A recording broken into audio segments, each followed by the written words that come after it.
like, share, subscribe. HCB2 World. Hey, what's going on, guys? Welcome back to the channel. So you already know how this goes. New week, new episode of Twin Star Exorcists. Now this week we got episode 45, and to be honest with you, it's quite a nice follow-up, especially considering what happened last week. Obviously, we know last week Rokuro dumped Benio in an effort to really go face Yuto alone. Now granted, you know, he kind of caught some flack for it, but honestly, man, we know why he did it. He wanted to keep Benio safe, and you know, despite everything he said and the way he went about doing things, we knew that he really loved him. Now, unfortunately for him, the timing was terrible because it was literally a day after Valentine's Day, and you know, he probably should have waited a couple of days. But in these type of situations, you got to do what you got to do. So now, you know, you got this week's episode, which pretty much picks up where that left off, and there were some good things on both sides. In terms of Yuto and Rokuro, you know, we kind of got to learn a little bit about Yuto and who he is as a person. Now, let me explain what I mean by that. Now, with Yuto, you know, Yuto went on to tell Rokuro, he said, hey, honestly, man, I used to not be interested in anybody. He was like, my parents were failures, my sister was annoying and useless, and my teacher was a loudmouth. And honestly, when I met you, you know, I thought you were an idiot. But the longer I watched you, you know, or the longer I got to know you, the more I found myself watching you. And he's like, I didn't really understand why until recently. He's like, thanks to Abe no Senmei, I learned that you and I are exactly the same. You're like the only person that's like me. Now, when he said that, you know, it was kind of curious because one, obviously he has all these powers and stuff. And two, you know, when he said that, could he actually mean that one, he's a Kagane like Rokuro, and two, he might actually be the Catechism King? You know, there seems like there's a hidden meaning behind that, especially considering how he's always talking about all this stuff he learned through Abe no Senmei. So, you know, it was pretty interesting. Now, one thing you also learned about this dude is like he really has no ambition. There's a part where Rokuro's asking him, you know, why are you doing this? And honestly, he really didn't have a good answer. Granted, at one point he had a goal, and his goal was to be the strongest exorcist, which, you know, it makes sense. That's why he's stealing all the power from all these exorcists and all the spell power from the 12 guardians. It made sense. But now he's saying that his only goal in life is to fight Rokuro. He says through fighting Rokuro that one, Rokuro can understand him a lot more, and two, that he can get to know more about Rokuro.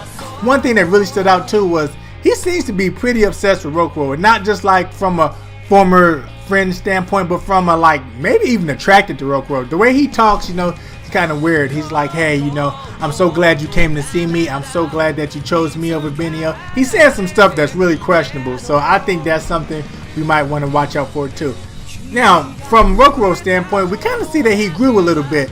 Granted, you know, Rokuro used to be really bothered by the Hinatsuki incident where all of his friends died and he lost his arm, and he really couldn't save anybody, you know.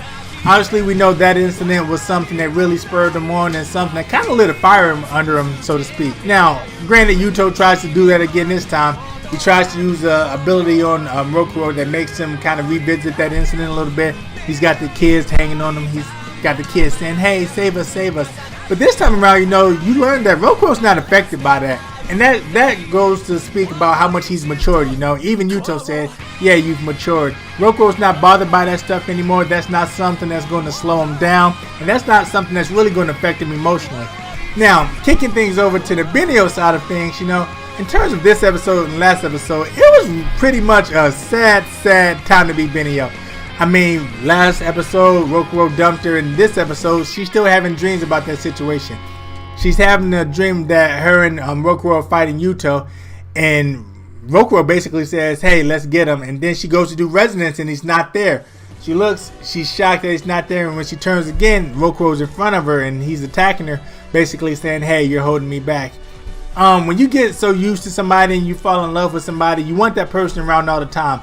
To find out that that person really kind of doesn't want anything to do with you and really thinks you're useless at this point, it kind of hurts. So now you got her, and we're dealing with the emotional side of things. Granted, you know, Benio's a good character, she's a strong character, but when it comes to Rokuro, she does have a little bit of a soft side. So to kind of be rejected by him is affecting her a lot more than we thought. Now, one thing I kind of didn't like about this episode was that Hinu, which is the old lady, you know, she was kind of dissing Rokuro a little bit.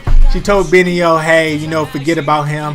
After everything he's done, you see who he really is. And I'm like, man, like, as an adult, she should be able to see, like, the hidden meaning behind his actions. Even if Benio can't see it, she should be able to see why Rokuro did what he did. He didn't do it to be malicious. He didn't do it to be mean. He did it to protect the girl that he loves, all right? Now, outside of that, another sad part was that Hinu goes outside and she talks to Tsuchimikado, and she asks the question, why does Benio always have to suffer like this?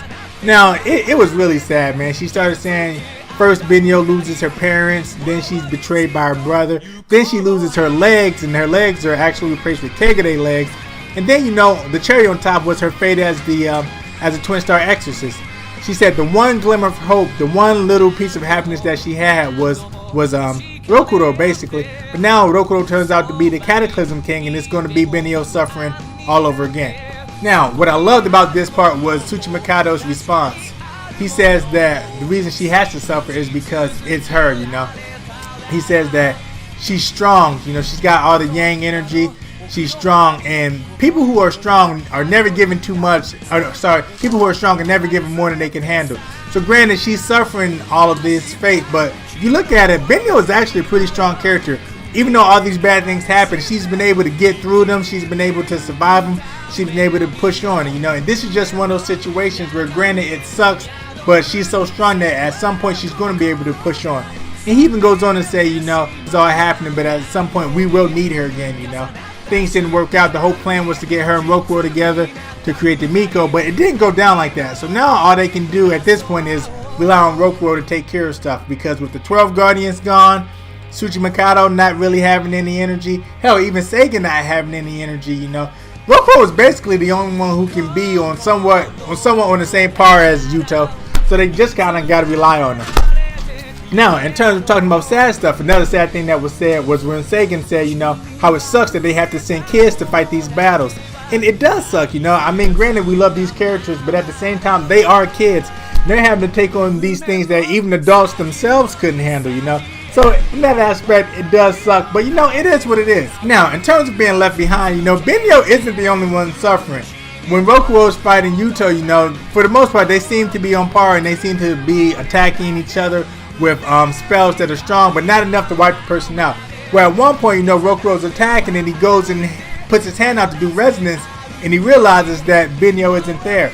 Now, granted, Rokuro left her behind so that he can get through this and, you know, protect her, but at the same time, when he did that, he realized how much he actually relies on her and how much he actually needs her too. So I thought that was pretty cool. Now, on top of that, you know, Rokuro said something during the fight. He said something that, since I can't make you happy, the one thing I want to do was protect the world that you live in. I think Rokuro's got to get over the fact that he thinks he can't make Benio happy. He doesn't know if he can make her happy because he's never really confessed his true feelings to her.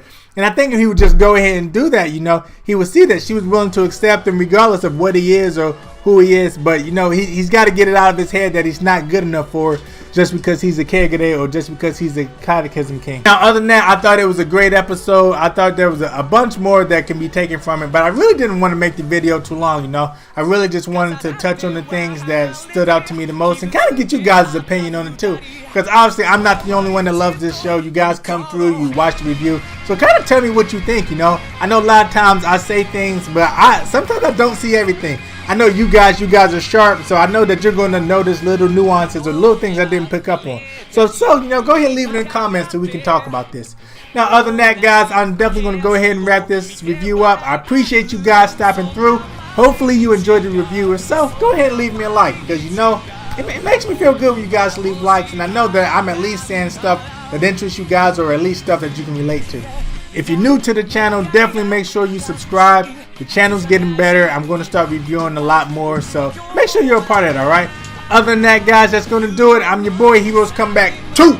Do great, be great. I'll catch you guys later. Peace!